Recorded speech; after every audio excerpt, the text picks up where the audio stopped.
Euzubillahimineşşeytanirracim. Bismillahirrahmanirrahim. Rabbi şirahli sadri ve yessirli emri ve hlul ukdeten min lisani yefkahu kavli.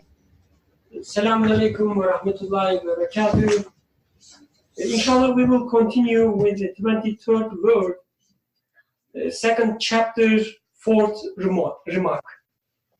Entire 23rd word is an interpretation of verses from Quran. Bismillahirrahmanirrahim. Indeed, we have created man on the most excellent of heavens, then sent him down to the lowest of the low, except those who believe and do good deeds. Fourth remark.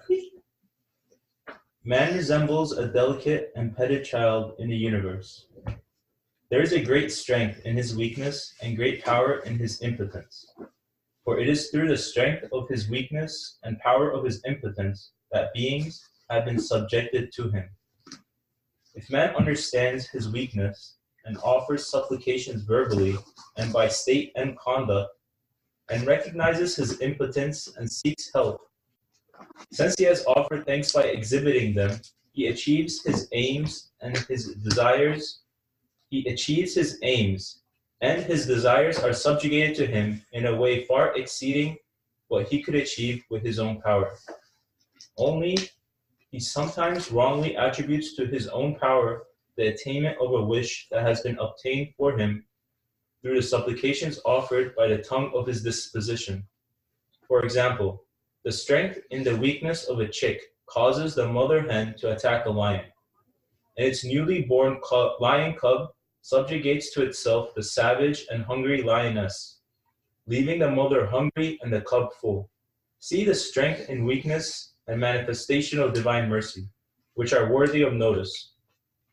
Just as through crying or asking or looking unhappy, a child subjugates the strong to himself and is so successful in getting what he wants that he could not obtain 1,000th of it with 1,000 times his own strength. That is to say, since weakness and impotence excite compassion and a sense of protection towards him, the child can subjugate heroes to himself with his tiny finger. Now, should such a child with foolish conceit deny the compassion and accuse the protection, saying, I subjugate these with my own strength, of course he will receive a slap. In the same way, if, like Qarun, man says, I have been given it on account of the knowledge I have. Quran chapter 28, verse 78. That is, I gained this through my own knowledge and my own power, in a way that demonstrates ingratitude and denies his Creator's mercy and accuses his wisdom. He will of course deserve a punishing blow. This means that man's domination and human advances and the attainments of civilization, which are to be observed, have been made subject to him not through his attracting them or conquering them or through combat, but due to his weakness. He has been assisted because of his impotence. They have been bestowed on him due to his indigence. He has been inspired with them due to his ignorance. They have been given him due to his need. And the reason for his domination is not strength and the power of knowledge, but the compassion and clemency of the sustainer and divine mercy and wisdom. They have subjugated things to him. Yes, what clothes man who is defeated by vermin like eyeless scorpions and legless snakes, in silk from a tiny worm and feeds him honey from a poisonous insect, is not his own power, but the subjugation of the sustainer and the bestowal of the most merciful, which are the fruits of his weakness. O man, since the reality of the matter is thus, give up egotism and arrogance. With the tongue of seeking help, proclaim your impotence and weakness at the divine court. And with the tongue of entreaty and supplication, your poverty and need. Show that you are his slave. Say, God is enough for us, for he is the best disposer of affairs. Quran 3:173. And rise in degree. Also do not say, I am nothing. What importance do I have that the universe should purposefully be made subject to me by an absolutely all-wise one, and universal thanks required of me. Because for sure you are as though nothing with respect to your soul and form. But from the point of view of duty and rank, you are an observant spectator of this majestic universe, an eloquent, articulate tongue of these beings so full of wisdom, a discerning reader of this book of the universe, a supervisor of these creatures full of wonder at their glorifications, and like a foreman of these beings full of respect for their worship. Yes, O man, in regard to your vegetable physical being, an animal soul, you are a death particle, a contemptible atom, a needy creature, a weak animal who, tossed on the awesome waves of the flood of beings, is departing. But being perfected through the light of belief, which compromises the radiance of divine love, and through the training of Islam, which is enlightened in regard to humanity and servitude to God, you are a king, and a universal within particularity, and within your insignificance, a world, and within your contemptibility, a supervisor of such high rank and extensive sphere that you can say, my compassionate sustainer has made the world a house for me, the sun and moon lamps for it, and the spring a bunch of flowers for me, and summer a table of bounties, and the animals he has made my servants. And he has made plants the decorated furnishings of my house. To conclude, if you heed Satan and your soul, you will fall to the lowest of the low. But if you heed truth and the Quran, you will rise to the highest of the high and become the most excellent pattern of the universe. Would you like to do the discussion as well? Okay, I take it as yes. How about I sit next to you? Yes, okay, because I have to, okay, this should be plugged. Unfortunately, somebody exhausts the battery while watching movies.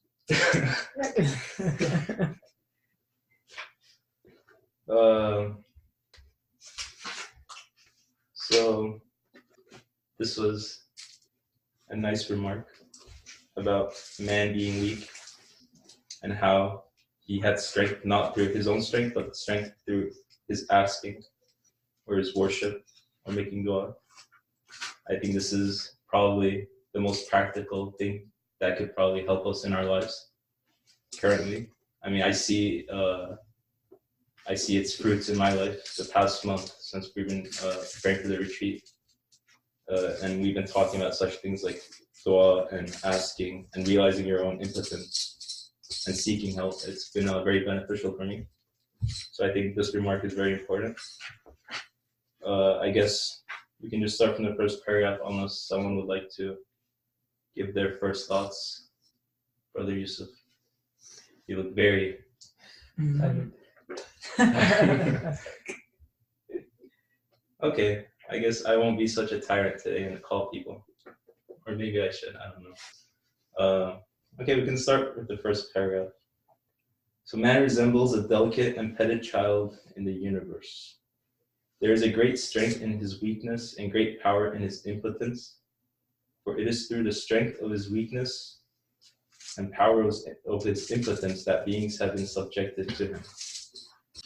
If man understands his weakness and offers supplications verbally and by state and conduct, and recognizes his impotence and seeks help, since he has offered thanks by exhibiting them, he achieves his aims and his desires are subjugated to him in a way far exceeding what he could achieve with his own power.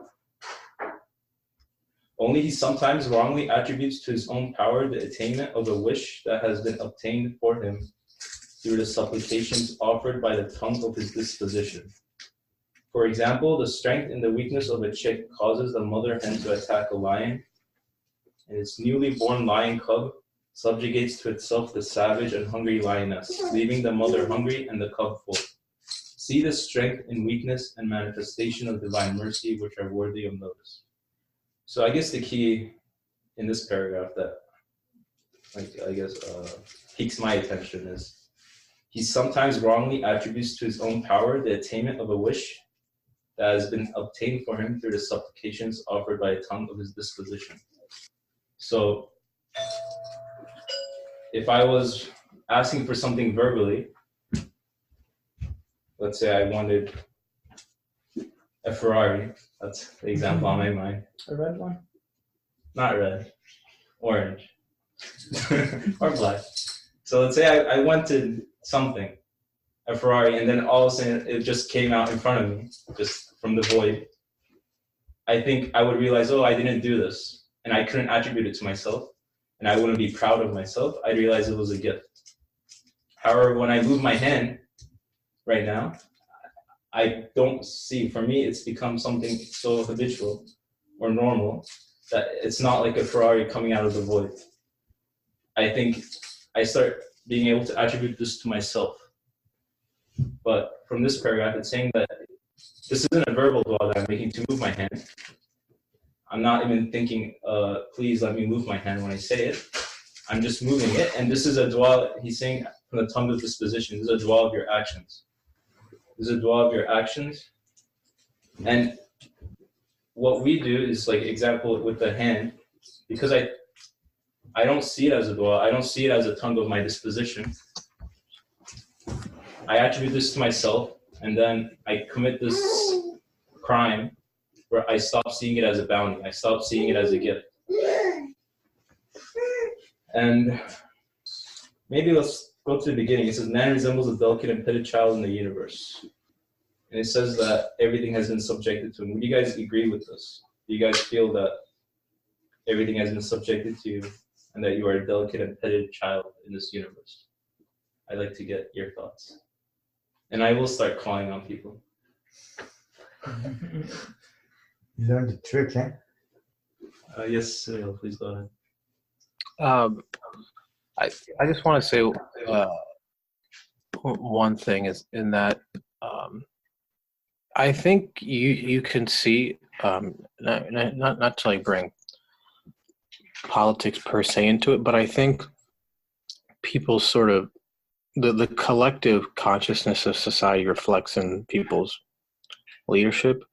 And I mean, I don't need to explain to people, but it's obvious, authoritarian sort of leadership is on the rise, because I think, because as Neşriyat says in like other parts, people think might makes right, in that they value power or strength, and they think that power and strength comes from within themselves, so that reflects in people leading them, even if they're dictators. And people don't see themselves as being impotent or reliant or weak. So in other words, people take themselves to be a sort of god, like a mini god, because they think power comes from within themselves and strength. So it seems that you're carrying the entirety of the cosmos on your shoulders, or maybe not even the entirety of the cosmos. What you think is like your limited sphere of influence on this world, you think you carry that. But if you like ask somebody to consider, how about your place in the entirety of the universe, then you sort of realize, wow, I'm, as it pertains to like my material sort of reach, insignificant. I'm just like a speck, or like some sort of dust, one grain of sand, barely even that in the vastness of the cosmos. And belief is the only way that you solve that sort of conundrum, is that, as he says, he's a delicate and petted child in the universe, in that, like, your existence is very, in and of itself, like, is fragile, insignificant. I mean, any small thing could hurt you or make you die. But if you see that in this way, by this sort of contradiction, this sort of opposite, that you're being taken care of, that you are being sort of served, and that because you have nothing in and of yourself to provide for yourself, then I think you realize where truth strength comes from. Is from within your weakness, within your impotence. And as he says, then you begin to offer supplication by your state and conduct. So that's kind of what I wanted to say here. This is not just something theoretical, but it's real if you look at how society expresses themselves. Yeah, I agree. I guess when I look externally, it's hard for me to confirm this. Like, yeah, you can look at hens and chickens, and I can look at babies and see how they're being taken care of. But when I look externally, it seems that, there's almost this idea that, yeah, might wins, or you need to be strong to survive, or maybe that's just what society is telling me. But when I look internally, I realize, my strength is not any different from this baby. I'm just as weak. But somehow things are happening and I'm being taken care of. And if I actually try to attribute things to myself and try to do things as I wish, with my own power, then I realize it just doesn't work. And actually, that's like trying to oppress myself. I'm just taking a burden that you can't carry. So with that type of reflection, I agree that weakness is really where my strength comes from. But it's still another question for me to confirm this when I look externally. When I look at nature, you see all these videos of predator and prey. And on the other hand, you see like plants and flowers growing. So I can confirm that kind of things. But there are areas where it's still very gray for me that I need to think about more to confirm this. Any other thoughts about being a petted child in the universe? Brother Osman, do you agree that you're a petted child in the universe? Sometimes. How so? Would you like to share? Sometimes I feel, sometimes, most of the time I don't. Sometimes I feel the impotence. And oftentimes I think that I am the true agent in my own life. So when you feel impotent, is that when you feel like a petted child? When you realize that you are impotent, then you have no other option but like trusting and absolute power or will. And That you are at his mercy. by impotent, we mean you don't have control over a situation. Is that what we mean by impotent? What does being impotent I mean, mean? it can mean, yeah. What do we think it means in this context?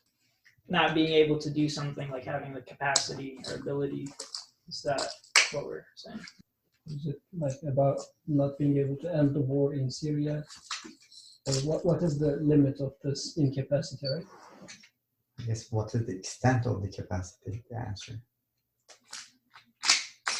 How far my ability or will, or how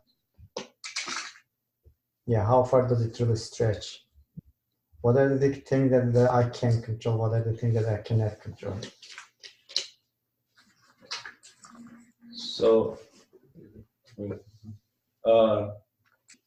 okay, there are comments. Suhail Dar says, even feeling hungry is feeling impotent, that you especially know when you have no food or drink around. When you are ill, you realize what you take for granted. And I'm guessing that's what impotent means. That's what he's saying.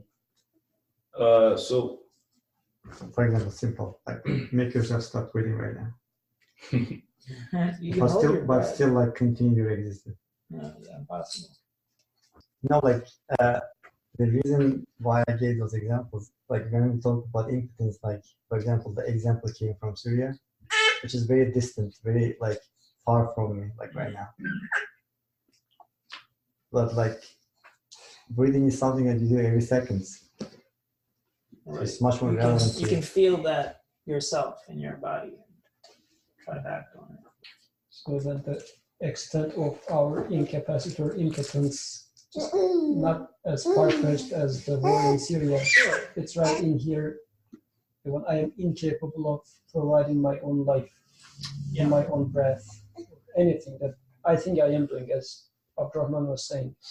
So he said that when raising his hand, it looks very normal, like it's something that he does. All right. Or I guess the same example now would apply breathing. It's something that I do. But if I'm impotent of doing it, then that truly means I am bankrupt. Even if this tiny thing is not within my capacity. Or is it? And we can argue that, well, breathing is within my capacity at least. How do you say that? How do you make that argument? Yeah, I don't know. I mean, Oh. is it like because each and every time I'm willing and I'm breathing, and if I don't wish, I can keep my breath and commit suicide. Are you willing when you're asleep? Yeah, not there. Okay. But I guess in case of Abdurrahman, moving my hand, this is something that I do when I will. Like you can, make a conscious effort and see that result in what you expect to see. So, yeah, I mean, for this example of moving hand, for instance, so what am I doing really? What percent of this action belongs to me? I guess we should ask it like this. Because if I claim that 100% this movement belongs to me, then it means I'm pretty rich actually. Because it requires a lot of technology to be able to make this movement. And it's a good wealth to have such a thing. I guess the person who doesn't have an arm, for an arm transplant, I mean, definitely they would pour a lot of money there. Yeah. I mean, in this sense, it's truly a wealth as well. But what portion of it really belongs to me, if I pose the question as such? Because a lot of things are going on in here, and I'm not aware of a fraction of what's going on in here. Right. I just want to move my hand and it moves. So although I am given this, I am incapable of doing any of it. So along these lines, I would like to ask a question. Because the author in here is saying that, this is the second sentence, if man understands his weakness and offers supplications verbally and by state and conduct, and recognizes his impotence and seeks help, since he has offered things by exhibiting them, the next part I will ask, he achieves his aims and his desires are subjugated to him in a way far exceeding what he could achieve with his own power. In here, does the author say that if you realize your neediness and do supplication, you will achieve things much more than you can achieve by yourself? So for example, if you would like to get this Ferrari, then realize your neediness. If you are truly dying for having this Ferrari, let's say, then ask with the tongue of neediness, poverty, then it's going to be given to you. Is this what he's saying in here? Isn't this, there was such a claim, I don't know, is it called Secret or something? Oh yeah. Power of Attraction. The Secret. Yeah. It's the book. It's yes. If you ask, like you should practice asking, you should feel your neediness, ask it. If Is that what it is? Power of attraction? Well, As far as I remember, like I just saw it on, let's say. No, I have heard about the concept, but Yeah. I don't know what really they preach. Or teach. That's yes, just like Yusuf, I guess, described. I might be wrong. I haven't read the book. I just seen this definition from a video. I don't remember. Can be multi-millionaire. It's a secret. Yeah. So is this what he is saying? If not, what else is he saying in here? Because apparently, I mean, it reads like this. So, I guess what are the aims like one trying to achieve? my answer would be, so I'll start with, in the beginning he says, a delicate and petted child. So there's like a petted child. There's like the child is being petted, not just left alone. So I guess just realizing your impotence is not enough. I need to also realize that I'm being petted or I'm being taken care of and I'm impotent. And then that's where the true bounty is. And then connecting it with your question, if you understand your weakness and you offer supplication, does that mean you will now get the Ferrari or you will now get the money? Because here it says, as you said, he achieves his aims and his desires are subjugated to him. I think not, because that's not what you experience in life, it seems to be, at least for the most part. However, I would say my biggest need and my biggest desire is to be petted or to be taken care of or to know that someone is out there that is doing that or that is sustaining me, like that I do have a caretaker. Like coming to these conclusions, coming to this understanding is my biggest desire, is my biggest need. So when I do ask, speaking for myself, when I do ask with my weakness and my state of conduct, and I ask to this one, just that asking alone, which helps me realize him, become conscious of it, is my biggest gain. It's what answers my desire the most.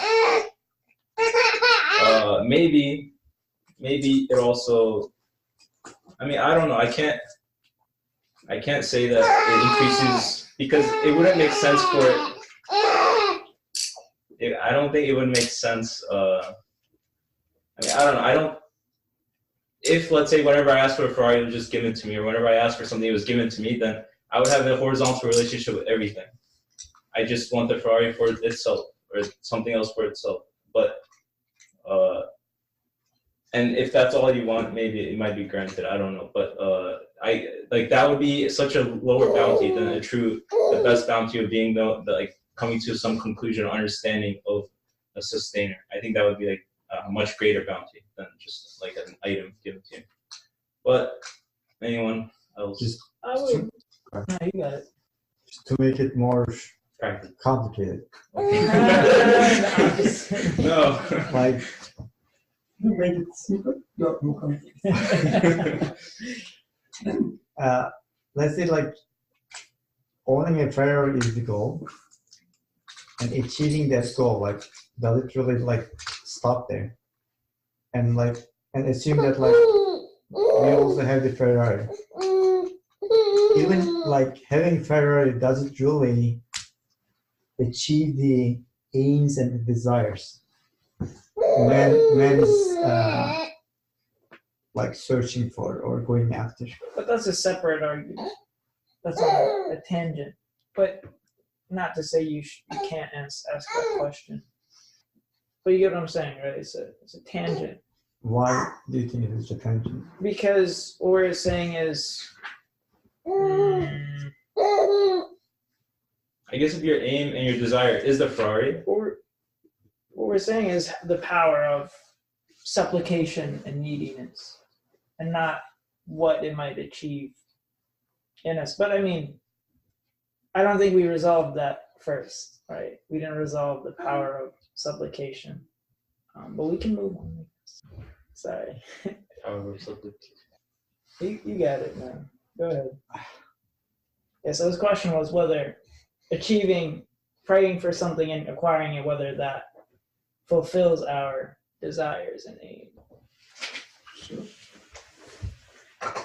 Or an alternative way to understand would be, or is he saying that if I change my worldview as such, meaning that now I am looking for, rather than saying that I achieve something, I worked hard and I get something.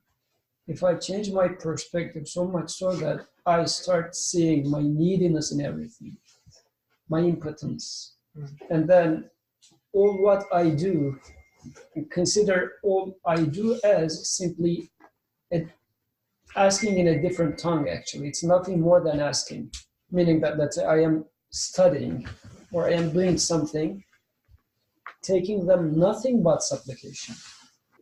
And consider the results as solely something that is given to me, put this in one scale, and then compare it to the other worldview in which I obtained because I worked hard. So as if comparing the two, he is saying that it is same you. Let's assume in both cases you are going to get the Ferrari. But in one case, Ferrari is going to be much less than what Ferrari is in the other case. I mean, to me, it feels like whatever you get is going to be more or less the same in both scenarios.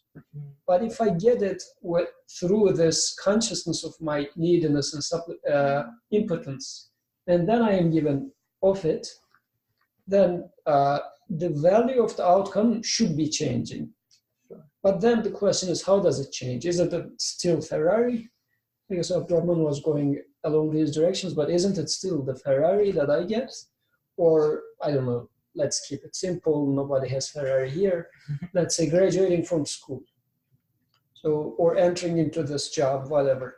So, how does it change my recognition of my neediness and eventually getting into a job versus another version of me, which says, no, I need to prepare the best CV, the best this, the best that, and then I get the same job. What is the difference at the end, in between the two? Isn't it still the same job? What changes? I would say the difference is, of course, who you attribute the power to. In one, you might attribute the power to something outside of yourself, and the other, you attribute the power to yourself. Mm-hmm. And the way that would have an impact on your life, your worldview, how you see the world. Seeing yourself as a causal agent is different from seeing something else as the causal agent. Maybe if there is a causal agent outside of yourself, to believe that you yourself are the causal agent, that's incorrect. You're attributing power to yourself that you don't have. And so you would be living a sort of lie. And maybe you shouldn't do that. Can it be, or is there any comment? Okay. So can it be that in one version, I will take it as something as I worked hard and it's mine. In the other one, since I realized my neediness, now it becomes a gift to me. So previously, it would be my own work, false, although it's a false claim, still I would consider it as result of my own work. Sure. In the second version, though, since I am considering my neediness, I am sure about my neediness, yet I am given this same gift, same job. It's not a job only for me. Now it becomes a gift from the creator of the heavens and the earth and everything. So it becomes so much more valuable than what I could have achieved with my own power, because I could have never make it into a gift. Because let's say, a worldly example, let's say getting this much of a metal piece over which writes some text. If this gift is given to me by, let's say, the king or president, it means something, or I do it by myself, because it's a piece of metal anyways, right? Yeah. So are they still the same thing? Or one is a very prestigious, valuable thing, on the other hand, the other one is just a piece of metal. And since the topic was belief, and this example was actually given at the very beginning, he was saying that belief is a relation. Belief establishes this relation and makes a single piece of metal into super valuable art piece as you relate the artwork to its artist. So I guess supplication is making me establish this relation between the job that I get into and the source of the job. Otherwise, it simply becomes a job, a piece of metal. And yeah, I can work hard to carve something over a piece of metal, but it never becomes a metal. It is just a piece of metal. So with my own power, that much I can achieve.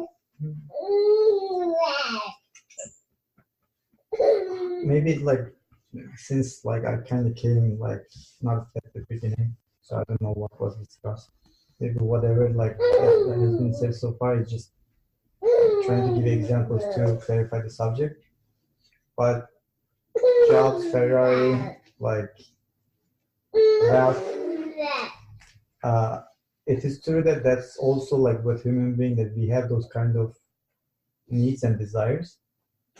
But at the same time, like when the examples coming from that realm, I feel like kind of missing the point, because talking about like impotence and the weakness and the neediness, when the examples come from, okay, like I exist and I have some sort of skill set that I can actually get the job and like saw the Ferrari, would that like take, it seems like there are like a bazillion things that are already taken for granted, which is much more substantial, and that needs to be actually like really like clarified first before coming to the job or the Ferrari or whatever the other the goals that I may have for the life, for my life. Once, I think understanding once, like we were kind of the subject, like it's a coincidence maybe, I don't know. It's overlapping with what was discussed like last Tuesday for the retreat subject. And the same concept came there too. Understanding one's neediness and impotence is the ultimate purpose of man's in man's creation and being on earth. That is the ultimate goal, because only through that one can achieve or understand, truly understand, like what an absolute power is. That's why, like, I started with the example of like the breathing or like heartbeat, because they are like very essential to your existence, and it is the closest, like probably one of the closest things that can like that you can have for yourself, like for your own like being.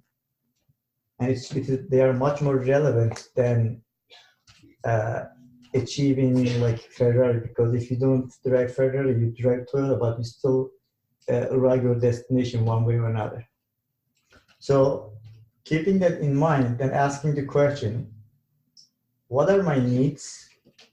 And am I really weak and impotent in terms of like bringing those like needs into, or providing or sustaining those needs? And when you ask this question, like everyone asks this question to himself or herself, and what are the like true honest answers? And like you don't have to like say it out loud, but like when everyone asks like and thinks about it for a second,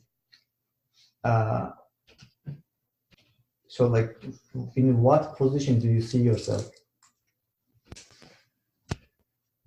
Because this is also like maybe giving a hint for the like retreat subject, like this is also basis of practicing, like putting the belief in practice too. Okay, we have a comment which is relevant, and then we can continue the discussion on this. And then we have a hand up by Sidel. Would you like to read the comment? Hatice Beyza, she says, if I try to recognize my neediness so that I get X, X can be anything. If I try to recognize my neediness so that I get X, that becomes a transactional relationship between me and my creator. Transactional relationship between me and my creator. It also implies that I believe that I am doing the action of recognizing my neediness. It also implies that I believe I am doing the action of recognizing my neediness, which then requires my creator to reward me with something such as X, because I deserve it. In not objecting against my neediness, not objecting against my neediness, what I am given is the recognition of my neediness. In not objecting against my neediness, when I don't object That I am needy. that I am needy, I am given the recognition of my neediness, and thus that I am being taken care of, because I am nothing but needy. So you are given the recognition of your neediness and that you are being taken care of. Recognition of you are being taken care of. That at all times I am only a recipient. And that lifts burdens upon me and allows me to reorient my understanding of my existential stance. Until the last sentence, everything was so good. and that lifts burden upon me, okay, and allows me to reorient my understanding of my existential stance. Allows me to reorient my understanding of my existential stance. Next week, we forbid using the word existential. Let's see what happens for a week. Jazakallah khair, Hajar Reza. I really enjoyed the comment. Would you like to elaborate on what you wrote, Hajar Reza? After reading it. Have we already discussed it? We're okay. The order moderator. If you would like to, that would be nice. So Hildar, please go ahead. Yeah, I was gonna say what Khadija Beza said in that I agree with Ozma Khadija Beza. If you're just thinking about it in terms of something removed, oh, I don't get X, then you're not reflecting on your neediness at that moment. You're reflecting on your neediness vis-a-vis something external. But how about as you are right now? That's why my last comment I mentioned belief, because that's the realest thing you have. It's realer or more real than anything material, truthfully. And if you don't have belief, you don't have anything. And you realize that once you die, there is nothing left. So really, then you reflect on the fact that nothing really matters. So what do you really own? So belief in this regard, if you think about it, even your need to believe, like once you, like people have a desire to answer, what do things mean? That's a need that's been given to you. And you need the answer, which has also been given to you. And like belief in and of itself didn't come from within your own being, in the sense that you just didn't come up with an idea.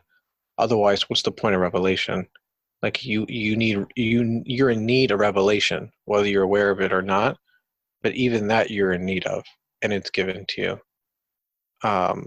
And as Osman said, like as he was trying to give the example of, if you try to regulate your breathing or change your heart rate, well, if you could imagine yourself not, like if you were in a state of sort of ignorance, not even maybe denial, but just ignorance, what would your life be?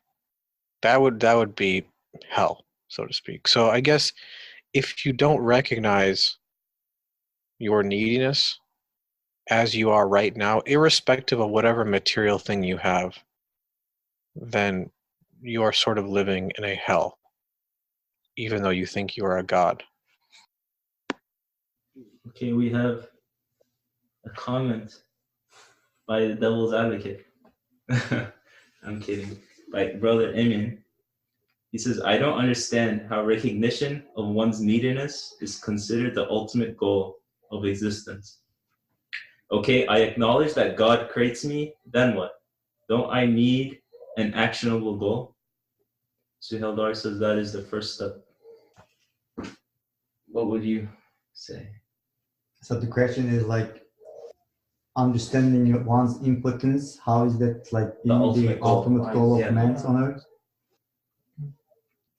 Okay. As far as I am concerned, when I think about like my life here and the things that I seek for, I always come to the point that I want to feel at peace and be confident about my own well-being and happiness, not just in this life, but also I want to be secure of my own, the forbidden word, existence. Mhm. And that is that is who I am. That when I question myself, this is the state that I find myself in, right? And how is that related to the man's being impotent and needy? So that's the neediness part. And how one can really achieve that? Every time that you take a breath to continue to sustain your living body, that breath is bringing you one step closer to that. So like that is the constant contradiction that you are living in. You constantly try to sustain your body and try to like enjoy the life at its like utmost like level, and for that purpose you constantly strive for something, but every action that you do is bringing you one step closer to your end of your life. If that's man's reality, and if you are completely impotent to reverse that process, but at the same time you're like constantly like looking for ways to stop it in a way, whether like you like confess this to yourself or not, what is the solution to it? That understanding your own reality, that you have absolutely no control over your own life, that you are constantly being subjected to some sort of change. That means that there is an agent who is constantly putting you through those kind of changes that you are going through. Then the question is, if this is the case, how am I supposed to really truly understand who that agent is?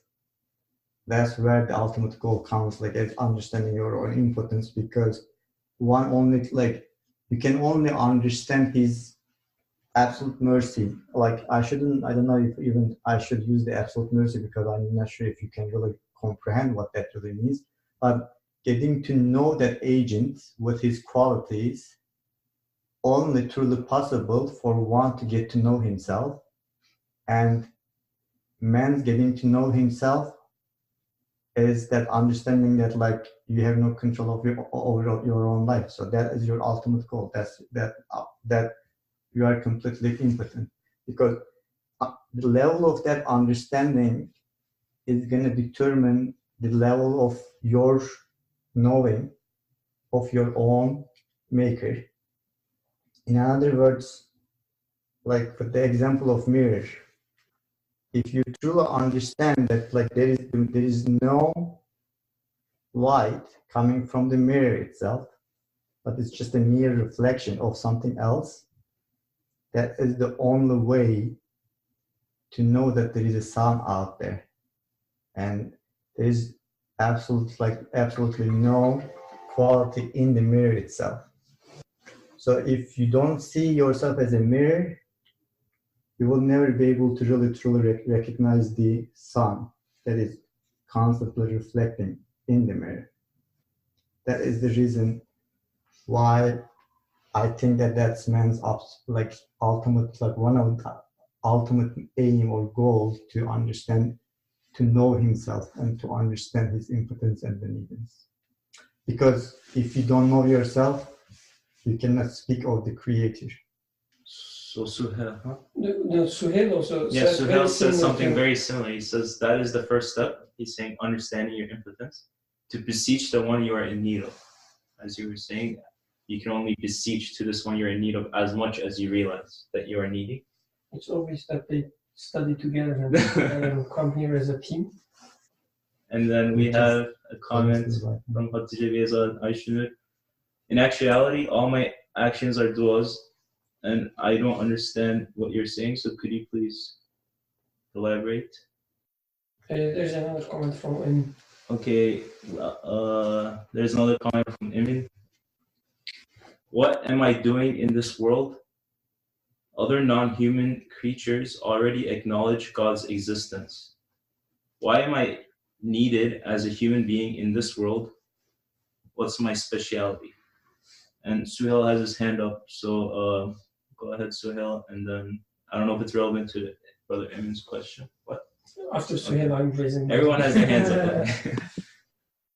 up. So I'll quickly say, one to that point Abdurrahman just made about beseeching him as much as you feel like you're needy. So if you think you control your life and you just need him to regulate the cosmos, that's how much you'll beseech him. Or the extreme being, you don't need him at all, and the cosmos don't need him. The rest of the cosmos don't need him. So in other words, he's not even present in your life. And everything is to that degree. So if I see, not only does the universe, entirety of the universe, but even within my own life and what's happening in my day-to-day life, that's how much I'll beseech him.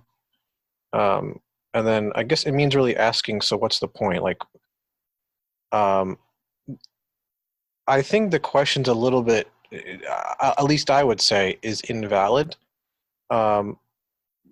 Because the question is trying to, at least to me, taking the perspective of the creator of the universe. That's like saying, why does the universe exist? Why do I exist? Why do I exist in the way I exist? And why do I need to beseech him? Like, it's almost as if asking, like, why does he need me to beseech him? That's, to me, backwards. The issue really is, I am in this world. I have this life in which it feels like I'm just taking every breath is like another step to the gallows. And this world is made in such a way for me to be educated that I'm in need of him. The answer, I think, to Amin's question is, as alluded to previously, there's a comfort in knowing that you're being taken care of. Not just like the stars and the planets out there, because fundamentally, while I want that, that doesn't help me in my life, per se. I mean, it does, because I could be in a universe where I'm subject to constant upheaval, true, but it's not, almost appears to be not as direct as saying, not as applicable unless it concerns my day-to-day practical life. And knowing that I am taken care of for my innumerable needs is comforting to me. So in a way, it's showing me that my creator is taking care of me, cares for me, is merciful towards me, is compassionate towards me. Man is the only creature that can do this. And I'm not sure what he means by other non-human creatures, because to believe is to make a conclusion. I don't really see any other creature out there making conclusions about absolute, per se, in the way man does.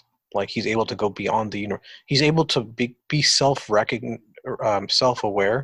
and self-reflect that he is needy, and that his needs not only come from someone beyond the nature of the universe, but they're being fulfilled by that same one beyond the nature of the universe. I mean, that is uniquely human. No other creature can do that. And the last thing I'll say is that, because I had this discussion with some people last week about, what's the point? That's this is sort of, I guess, a separate point from the what Nursi is writing, but that question is almost saying, like, what is the point of absolute demonstrating to me his mercy and compassion? That's self-contradictory, because for absolute to demonstrate mercy and compassion is like incongruence, is appropriate to absolute. Like, a quality wants to be beheld, and man is bestowed the greatest honor in which that quality is being beheld. In other words, man is the greatest reflection and chosen as the mirror in the universe to bestow the quality that wants to be beheld. For example, like if I know something or I know math and I'm given an exam, I want to demonstrate that I know math or know science or know whatever subject. I want that to be demonstrated. Likewise, from within absolute is the preference to be known, because because reality, that's the very nature of reality, is to be known. And to me, that's like the greatest honor for man, to be that reflection. So that's the way I look at it personally. I don't try to take his perspective and say, well, he could have done this or that.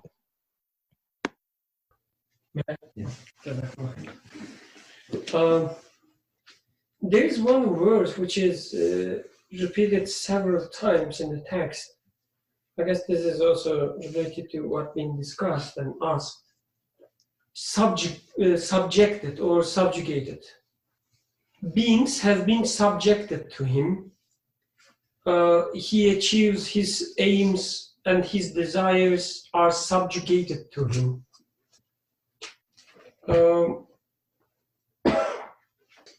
Have been made subject to him, not through his attracting them or conquering them or through combat, but due to his weakness and so on. Like, there are several places. Subjugate. The child can subjugate heroes to himself. I subjugate this with my own strength. So I am being, or things being subjugated to me. They have been subjected to me. I guess this implies that I am valued. Somebody values me. I have a value. I am loved. I am. Someone cares. Yes, somebody cares about me, so that things are subjugated to me. So I'm not no one. I'm not nothing. I'm someone. I am very valuable. It's interesting, like when we talk about worship, being servant, or ubudiyya, abd. It sounds as if we're losing some dignity. That's usually what people of belief are being accused, right?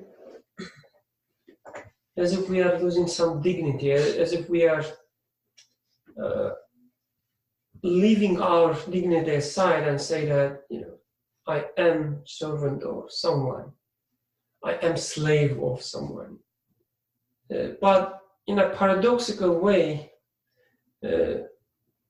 Nursi says, when you realize your weakness, when you realize your impotence, when you realize that you are a servant, you are a worshipper, you are a slave, whatever you call it, you are an abd, things get subjugated to you, subject to you. And it may be different for other people, but to me, like having a value, being valued, it's so important to me. It's so important that I can change my entire life just to gain more value. I can apply the university X instead of Y if I think it will give me more value. I can, leave everything behind, move to another country, start a new life if I think I will have more value. Sorry? Even after this age? Yes, even after this age, I would take every risk to become more valuable. To me, at least, this very big impetus, like a very big. Sorry? With. Well, yes. Okay. And author says, Birkan, if you realize something, that thing you will become very valuable indeed. So, can I assume that this is my ultimate goal? For me, yes. At least now, like on the surface level, let's say, being valued. That's so important to me. And how it happens, it's interesting. It says, when you realize, when you understand, if man understands his weakness and offers supplications verbally, and by state and conduct, and recognizes his impotence and seeks help, since he has offered thanks by exhibiting them, he achieves his aims and his desires are subjugated to him in a way far exceeding what he could do. So when I realize my neediness, when I understand that I am weak and impotent, I realize like everything I had until today, they were given to me. If I'm that weak, if I'm that impotent, if I'm that needy, and all my needs, big needs, sustained, as you were saying, the breathing, heartbeat, everything. My food, my title, my wife, my child, whatever. Emotions. All my emotions, all the ideas, like every time I need to find some idea about a project, hundreds of them come. When I realize that I'm weak and needy, impotent, as Yusuf were saying, that I cannot do anything but will, I said, but wait a second, like all these things, they were there, they've been given to me. How? How it is possible? And then I realized how everything that's so hard to control was, quote unquote, under my control. I was willing and they were given to me. Everything was subjugated to me. I cannot reach any of them, as author says. When I understand my weakness, I say, I cannot reach any of them. I know that from first hand. So there is no other explanation. There is no explanation other than that they were subjugated to me. They were serving to me. All my desires were sustained through all the things, like air, being subjugated to me. I'm in a reality in which air, like the entire air, like, can you think about it? The entire atmosphere is subjugated to me. It comes into my lungs just because I need it. So the creator who controls everything tells this air, go and fill the lungs. All the cells. All the cells, yes. Oxygen. Such a value, such a importance, let's say, I have. This reminds me of Zainab. So she is in the living room and there's this bookshelf. I go behind the bookshelf and we lose eye contact. She starts screaming. I pick my head off and just look at her in the eye and she starts laughing again. So I guess just being in the eye of someone is so important for us. And if I am being watched over constantly, then I will not be pissed off for anything and I will feel like as excited as she is the whole time. So am I being watched over? And generally we take this being watched over as spying, but Zainab is not taking it as spying. She wants to be seen, actually. She wants that somebody looks after her or looks into her eyes. So am I being watched over? And as you were saying, apparently all my cells are being watched over. They are being provided with oxygen, all my feelings and everything. So I am in somebody's eyes constantly. So I am given value. So, like in my workplace, work environment, talent, success, effort, they all celebrated. Like we try not to miss any effort or any talent of someone else, but celebrate it. You should do it. That's the culture. If I do something, it is being celebrated. If someone else does some things, it's being celebrated. It gives you, after a while, it gives you this impression, this false idea that you have all these talents. And what happens with all these talents?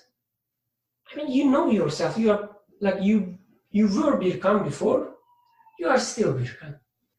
You are given all these talents by others, but you still not. You are Birkan. You still have same needs.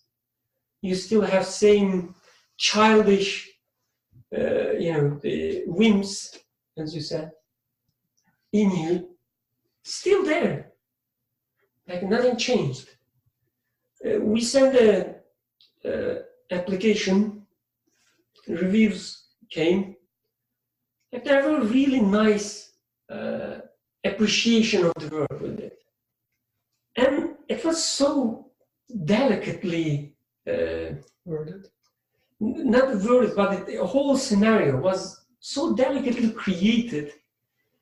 The words that reviewers used were the one that would please me most. Right? So obviously, I cannot control these reviewers. I cannot control the review. Right.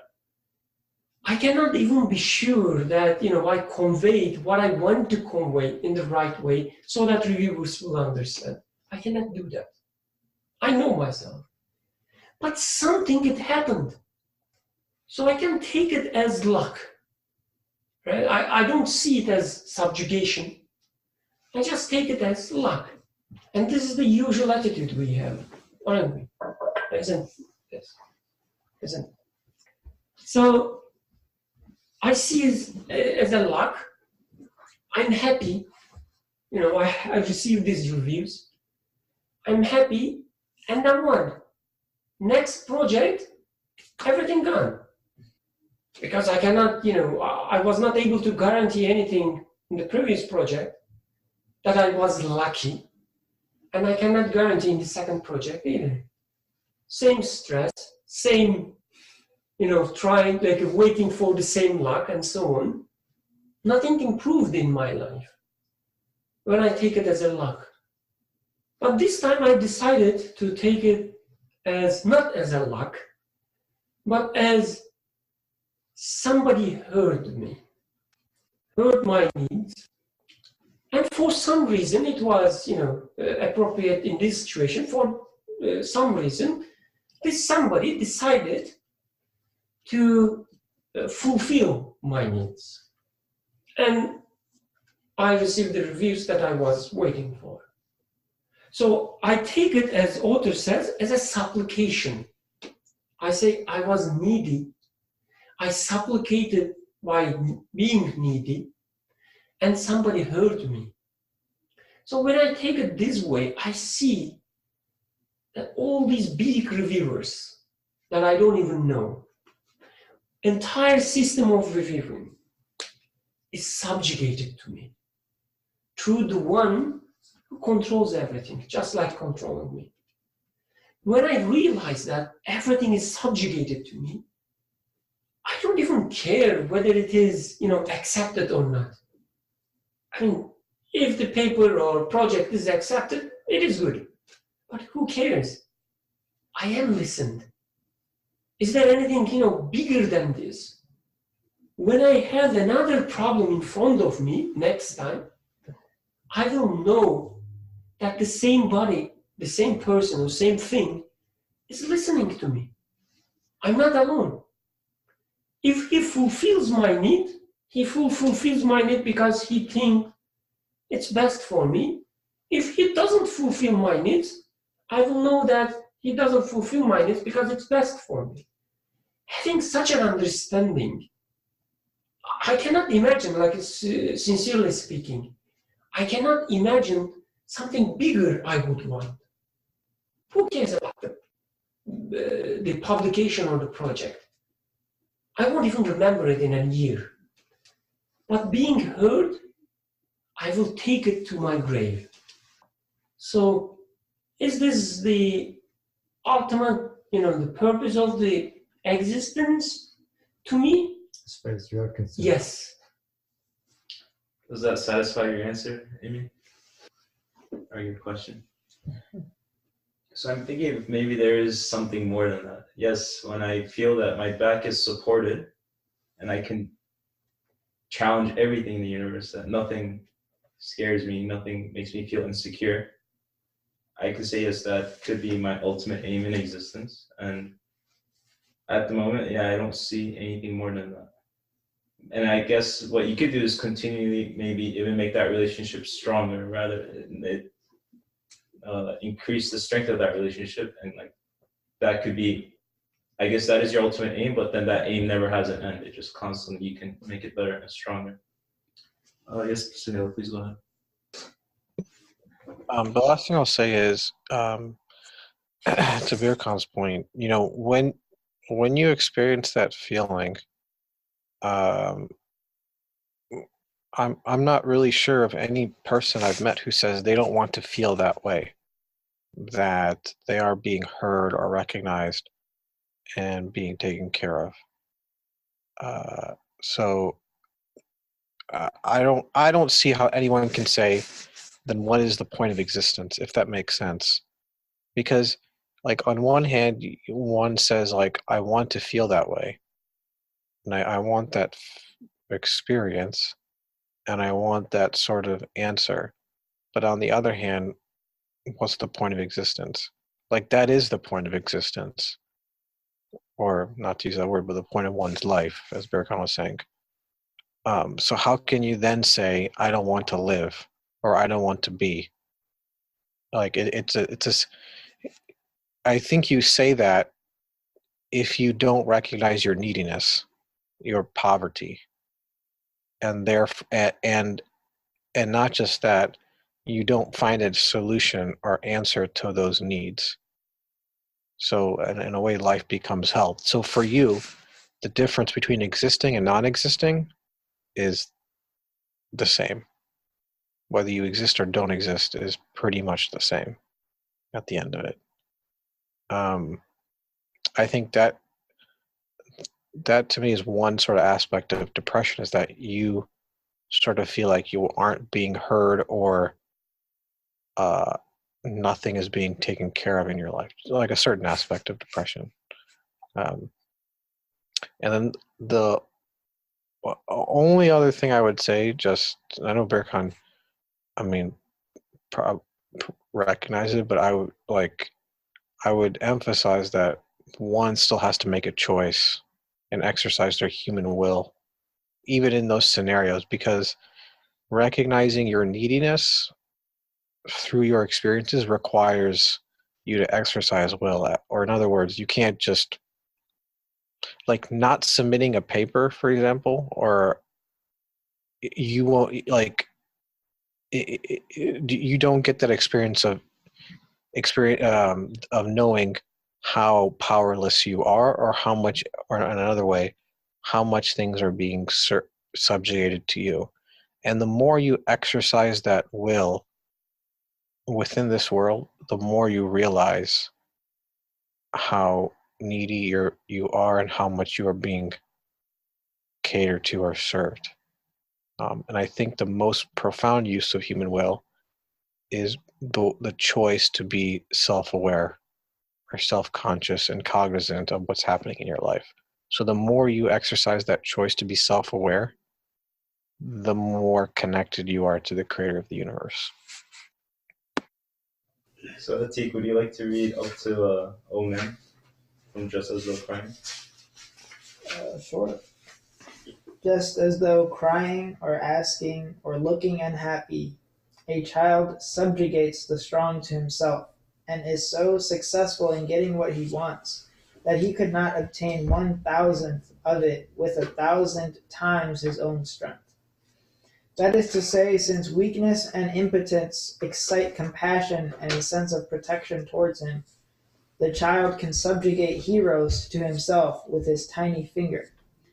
Now, should such a child with foolish conceit deny the compassion and accuse the protection, saying, I subjugate these with my own strength, of course he will receive a slap. In the same way, if like Qarun says, man says, I have been given it on account of the knowledge I have, that is, I gain this through my own knowledge and my own power, in a way that demonstrates ingratitude and denies his Creator's mercy and accuses his wisdom, he will of course deserve a punishing blow. This means that man's domination and human advances and the attainments of civilization which are to be observed have been made subject to him not through his attracting them or conquering them or through combat, but due to his weakness. He has been assisted because of his impotence. They have been bestowed on him due to his indigence. He has been inspired with them due to his ignorance. They have been given him due to his need, and the reason for his domination is not strength and the power of knowledge, but the compassion and clemency of the Sustainer and divine mercy and wisdom. They have subjugated things to him. Yes, what clothes man, who is defeated by vermin like eyeless scorpions and legless snakes, in silk from a tiny worm and feeds him honey from a poisonous insect, is not his own power, but the subjugation of the Sustainer and the bestowal of the Most Merciful, which are the fruits of his weakness. So, I guess this was a review, or just also a summary of what we were saying. So like the example of Qarun, so we were discussing how man is a child and things are subjugated to him, and that when you realize this, it's a great bounty, it's a great blessing, and you gain a lot from it. But then on the other hand, if you don't realize it as a bounty, if you don't see it, or if you see it from yourself and you deny the Creator's mercy, then Nursi says here that of course man will deserve a punishing blow. So there isn't like a neutrality. You can't just be in the middle. It's either one or the other. And when you choose to not see things as a bounty, and I can experience in my life as well. When I don't see things as a bounty, everything becomes very bland.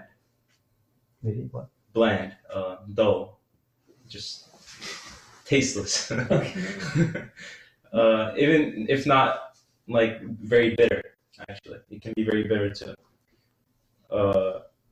And life, it loses its like colors and layers and like the beauty in it. Let me ask you a question.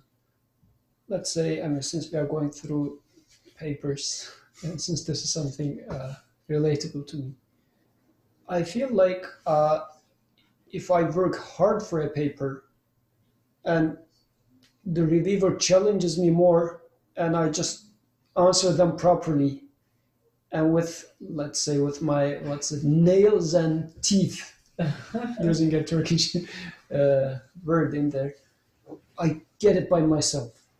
Oh. And I say, this is mine and it is in this journal and I gained it. It's so valuable for me. How is it that it's this is dull? This is like tasteless. How about this joy in there? Mm-hmm. Whenever I look back and remember this publication, I say, this one was different, man. as if, because it reminds me of how smart I am, how strong I am. So it makes me feel so good, is it not? So you have to look at your history to remember a time when you were powerful and get joy from that. Rather than somebody writing the paper and putting my name on top of it and submitting it, and my CV is filled with such papers, let's assume. Like, which one is going to make me more happy? Go ahead, do time. This reminded me, I was in a talk with a colleague. The colleague is a really like a senior big shot. Big shot, yeah, one of the big figures in the domain. So we are in a seminar, let's say. Seminar ended. He said, "Okay, come. I will introduce you some people, some other big other guys, big shots. other big shots." He's really nice guy.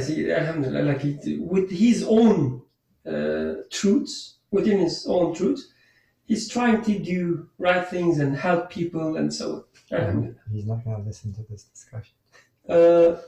Sorry? I hope he's not gonna listen to the discussion. I don't know what's gonna come out of it, but No, nothing about him. So anyway, he introduced me a lady, old one. She's constantly speaking about herself, her achievements, past achievements.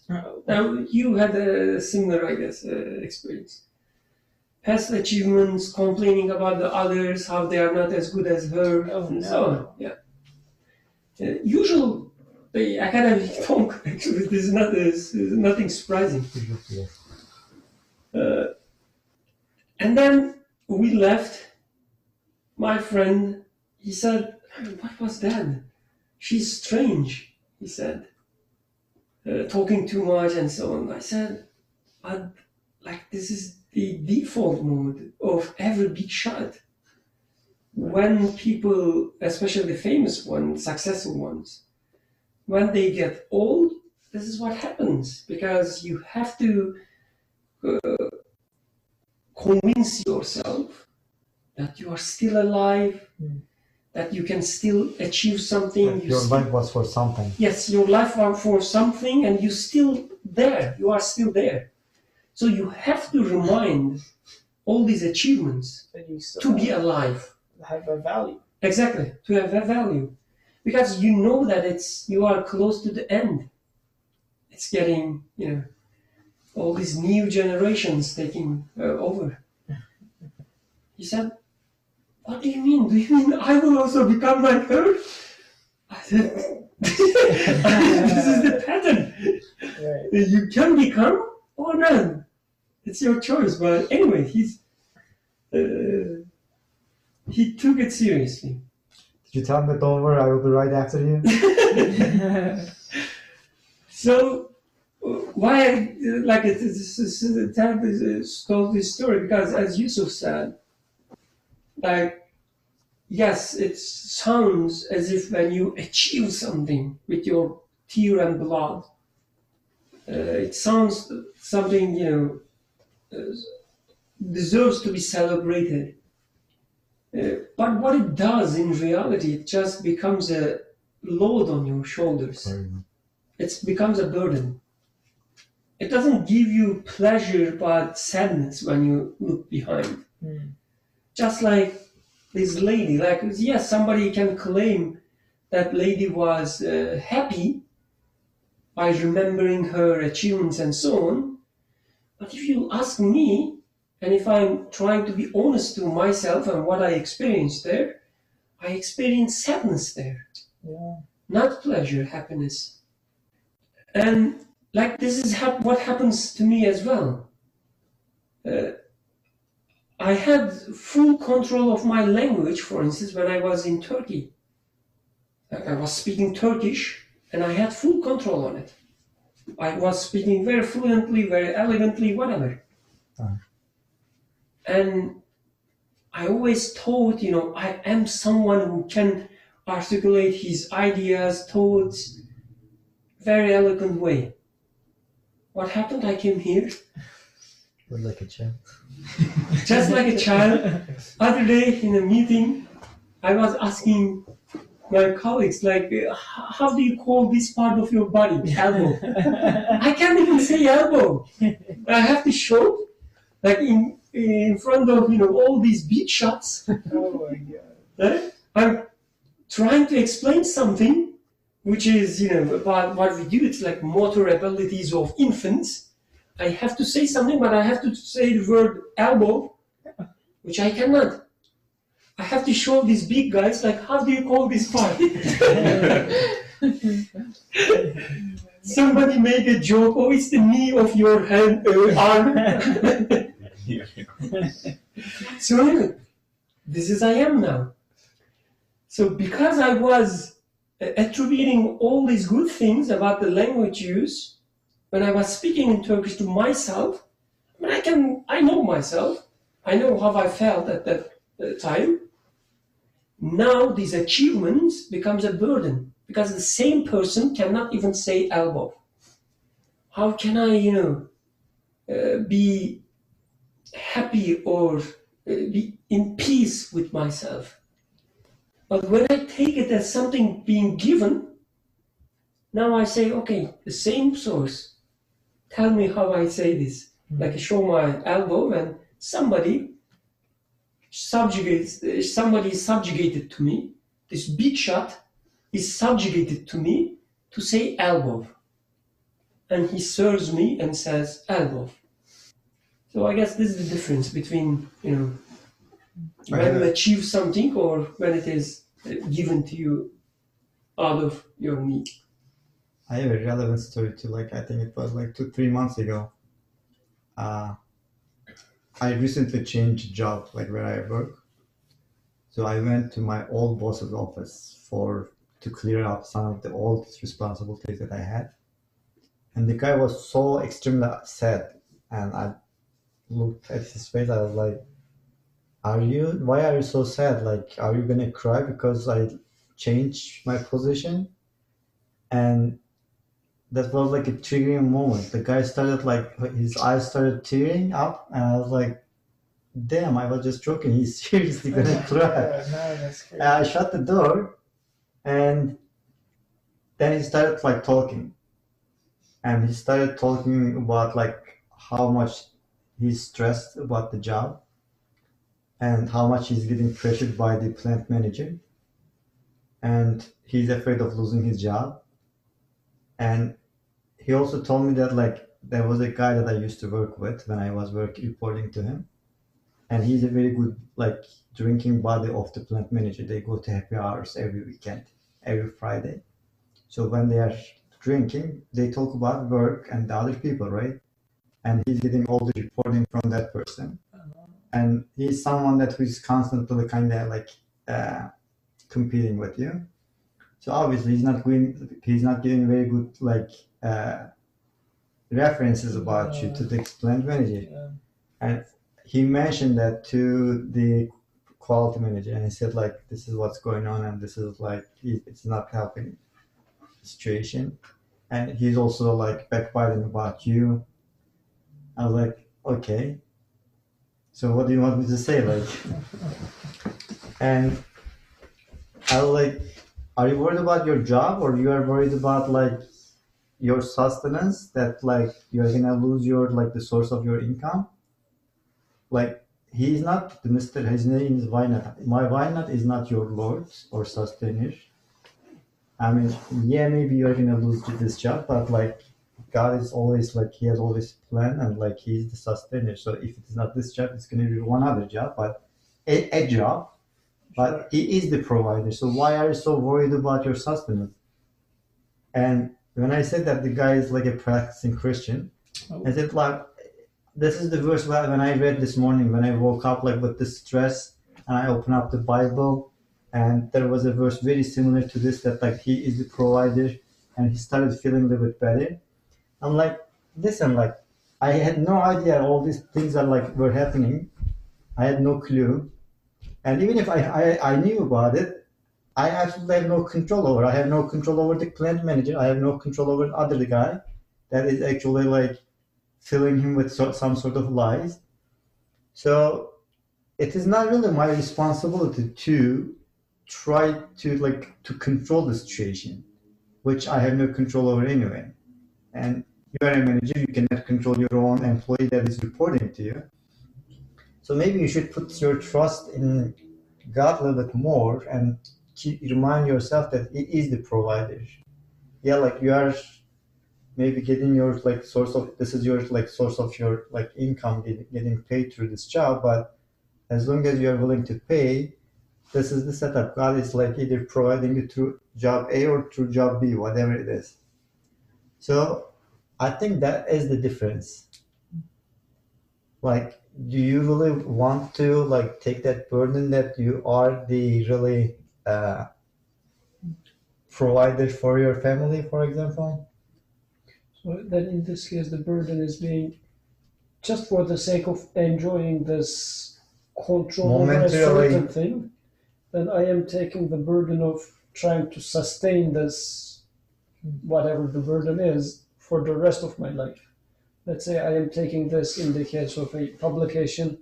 So one paper, somewhat, I truly worked hard to my experience best, then I think that all of them has to be as such, all of them has to be in this quality, in this way. So the life in front of me becomes unbearable, and I want to quit academia immediately, because saying that, I mean, it's what the heck is that? It's not possible at all.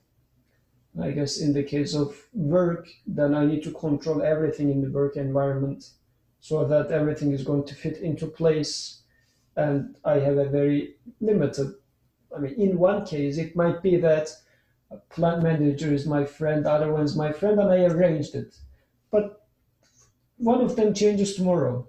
So the whole world collapses on top of my head, because now what am I going to do with that? Okay, I was very smart yesterday because I fixed everything, but now it's out of my control. So the nightmares start. Yeah, it's also like that understanding also has no reality, right? Like it almost like, how should I, maybe through this example, like late at night, like 12 o'clock, I am going home from school, and like there's a cemetery that I am passing by every night, and I always go from the other side of the street, and the cemetery is on the left side.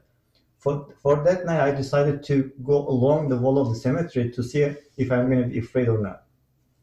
And I started walking, and there is this like noise following me, like, you know, the noise like when you walk on the like leaves during the that like noise. Crumpling. So like I kept walking, the noise comes closer and following me, and I stop, the noise stops. Then I start walking, the noise like following me. I was like so afraid that I wasn't able to turn back and look what's following me, right? And I came to the street light, and I was just so afraid. I was like, okay, I cannot take any further steps. Whether this is whatever, like I'm just gonna have to find out what this is. Otherwise, this is gonna drive me insane. So I cannot go home like this.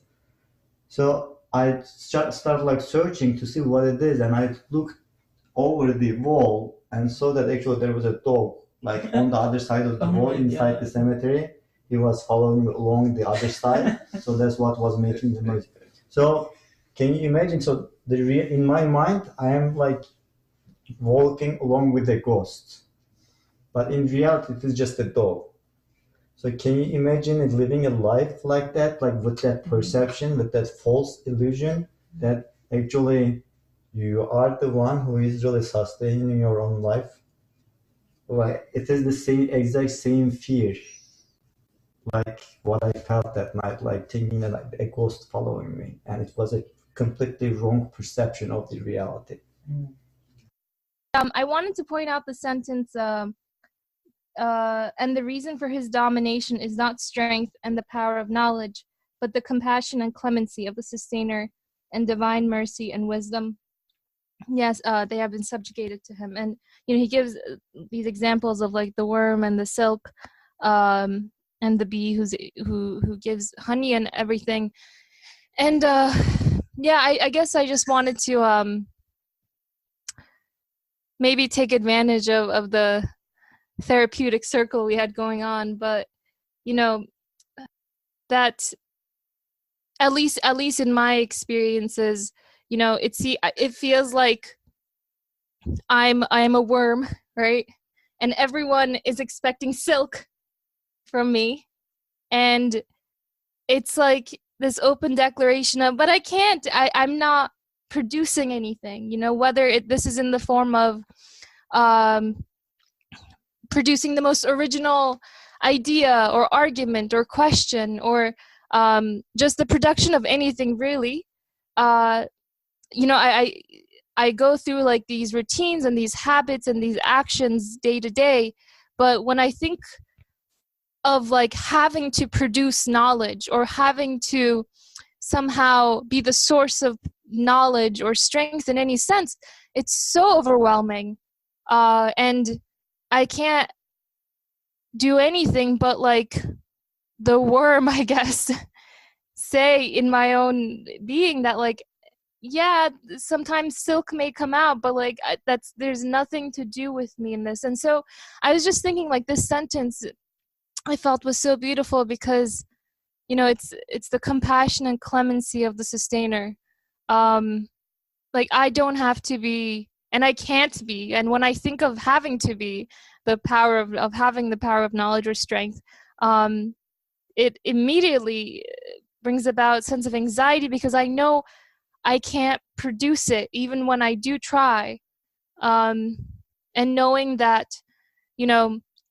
when you're in an environment, or when I'm in an environment that's constantly talking about having to produce everything, think 5 years in advance, 6 years in advance, having to meet the right people, research the right topics, and just do everything correctly, I guess. It's just here, it's saying that I can't, even if I wanted to, I can't do that anyway. And it's anything up to this point has been the direct product, has been from the compassion of my creator. And when I have, I guess, anxieties about the future, it's like, hey, you're not going to be the ones doing it anyway. Yeah, so it's just it's a very, I would say, I guess we're not allowed to say existential, but comforting for the human. Yeah, it's comforting, and not in a wishy-washy way, but in a direct sense, because I have this need, I have all these fears, and those fears are being addressed in a perfect fashion, in a perfectly relieving manner. Anyways, I mean, I don't want to go off more than needed, but that was just 2 cents, and alhamdulillah, benefiting from this discussion. Okay. I would ask, so yeah, we are absolutely needy, but what is the relevancy of, say, tying our camel, right? Because that is a sunnah, or of doing, doing our part and then leaving the rest to Allah. So how does that tie into our neediness? Yeah, I don't know. What do you guys think? Hatice Beyla made a comment at some point about this, if she wants to elaborate on it. I will read her comment. Oh, the long one? Is it the long one? No, it was a 1-sentence comment. In actuality, all my actions are du'as. That's the 1-sentence comment? Yeah. The one I didn't understand. It's probably Aisha's. And they did to you. Would you like to expand on that comment now to answer this question? Yes, please go ahead. So it was I'm sorry, excuse me. I think people in that in the gathering at Philly are much more capable of answering it fully and in depth. But just, I guess, what I meant by that was, and I had said it as kind of like an offside remark, but I face this question a lot. Whenever in past years as well, I would talk to anyone and talk about these sort of topics. The number one comment that always came back was, but what about tying our camels? And I think it's a very pertinent comment. I think it comes from it's it shows that we want to also make sure that free will is accounted for, right? I do have choices that I can make, right? I have options that are given to me, but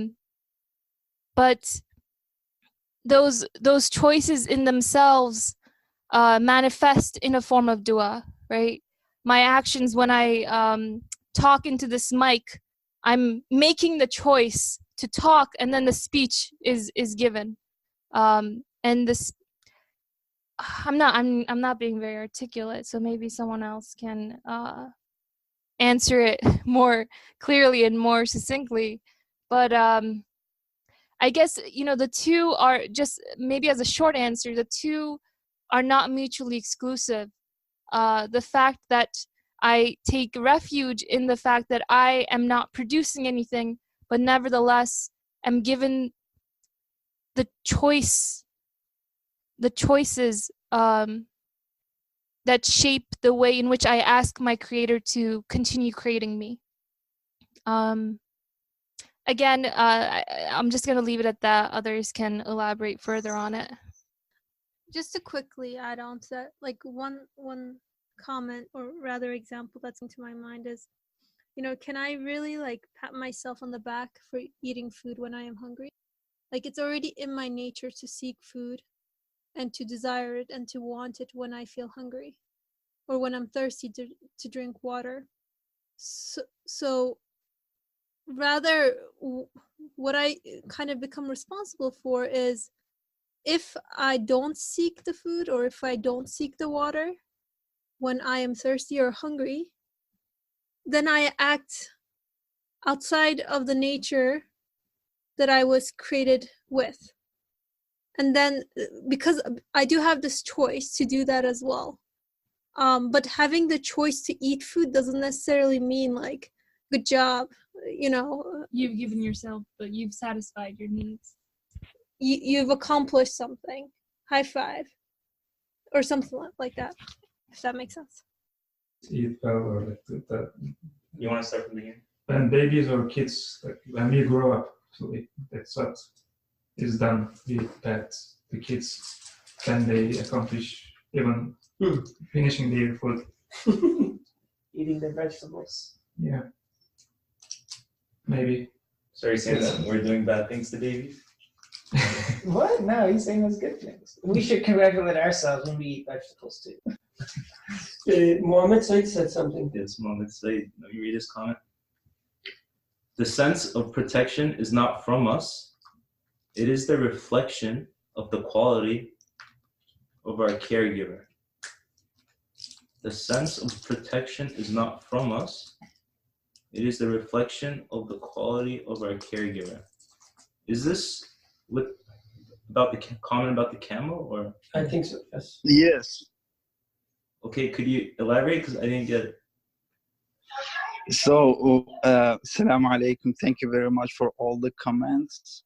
I really benefited. Thank you again. Tying up our camel, what I understand from it is to, any situation that triggers my sense of protection. Actually, the author also mentions this very sense in his example, child example. So at the moment of that experience of protecting myself, is it really me attempting to protecting myself, or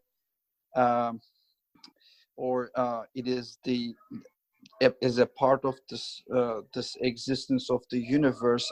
Something is operating on me, and I'm witnessing this operation, that the sense of protection comes in without me having any control over it. So in that sense, I can see that sense of protection as the reflection, as the speech or the communication of my maker, telling me, or by seeing the reality, the existence of the reality of the sense of protection, I can choose to take that sense as the reflection of the quality of my maker. So in that sense, it's not me who is trying to take care of the things, but it's my creator who is taking care of the things for me. Thank you. Okay, go ahead. Don't make it too long because we're over time. Oh, okay. I guess this is also related to what is said in the comments previously. Like Mohammed explained it very well already. Just to repeat it, all our actions are also supplications. So when you tie your camel, it doesn't mean that you are protecting your camel. It means you are asking your creator, oh my creator, protect my camel.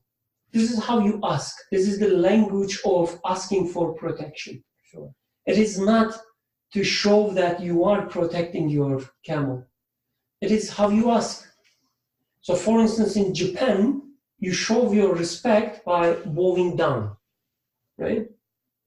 And with creator, you ask him to protect the camel by tying. So I guess the Prophet, by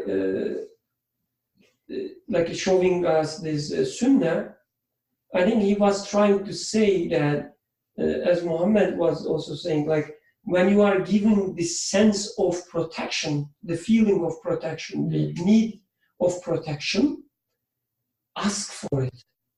And how you ask? By tying your camel.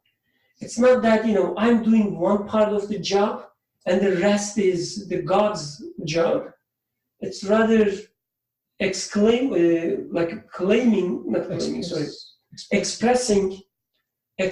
your need and knowing that the entire job is done by the Creator.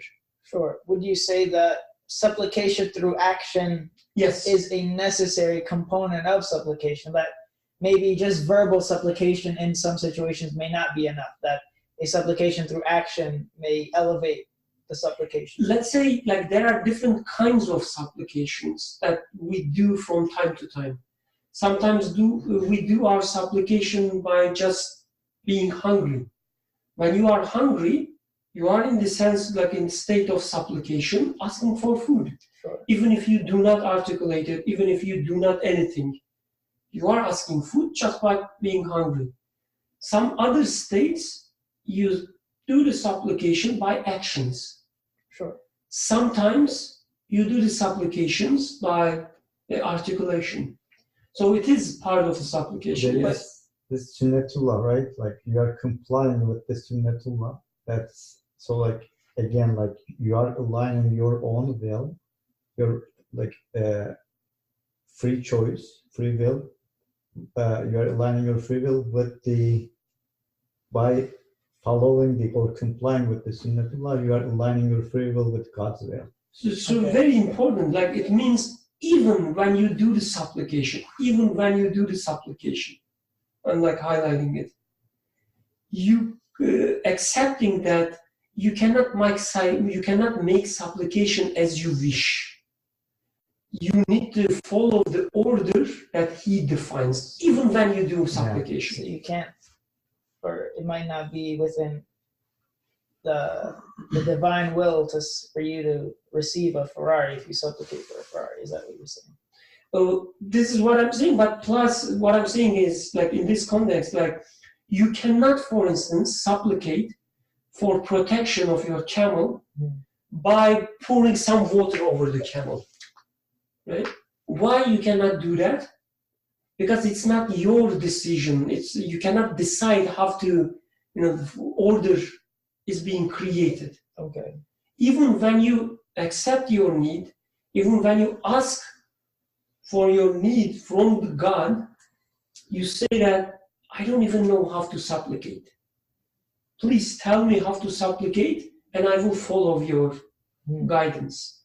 And he tells you, through showing you in the creation and so on, or maybe narrating through prophet, your creator tells you that if you want me, protect your camel, tie it.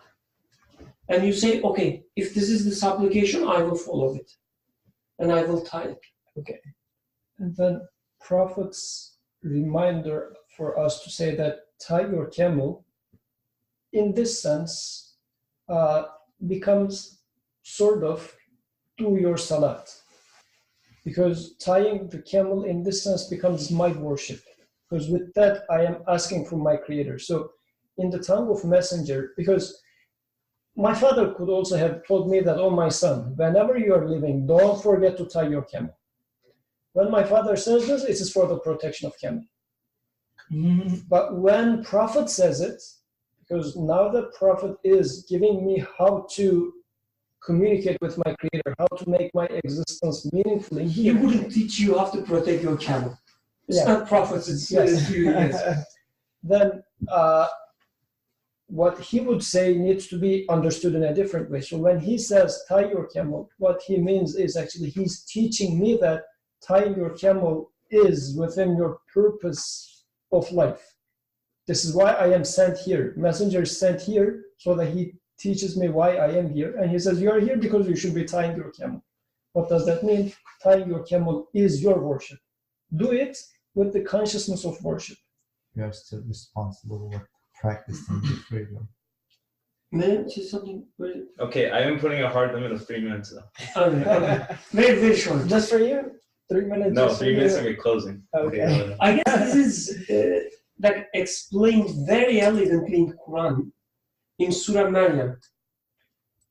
After her giving birth, she received some dates after the birth, right? From the tree? During During the birth. during the labor. Okay, during the labor. Creator tells her, shake the tree and I will send you some dates. So the tree, date tree, I don't know, it's probably like that big. The trunk. It's as big as his arm It's span. okay, smallest is that big, right? A woman who's about to deliver, shaking the tree. And imagine how much she can shake. She probably, the only thing she can shake is her fingers, at most. Right? So it's obviously not teaching us that this is your part that you should do. The rest is the entire action belongs to the Creator. Sure. Because, it's obvious that she's not shaking anything. But what she's doing, the Creator actually teaches us that supplicate and I give. Do it consciously so that you know dates are coming from me. If you do not do it consciously, you can miss it. And you can attribute the dates to luck. You can say that, oh, I'm so lucky. I was laboring and dates fell. But he says, no, be conscious. Know that you are just supplicating, asking, and I'm sending you the dates. Do you think there's an element of effort that Allah wants us or her to put real effort? I mean, who would ask for a woman in labor to shake a tree, and that's not an easy thing to do. Does he want her to be putting in the most effort that she can just to see her sincerity of her supplication? So to me, it's like the only effort you do is consciously asking. That's the only effort you do. Or with this interaction, you realize your neediness and know your Lord. Without getting into this sort of a relationship, you would never know it. Okay. So it is an invitation.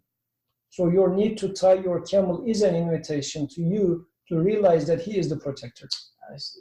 If I do not get into this sort of a relationship, how would I know? So getting into this relationship with the consciousness, I would know that, actually I should be practicing that.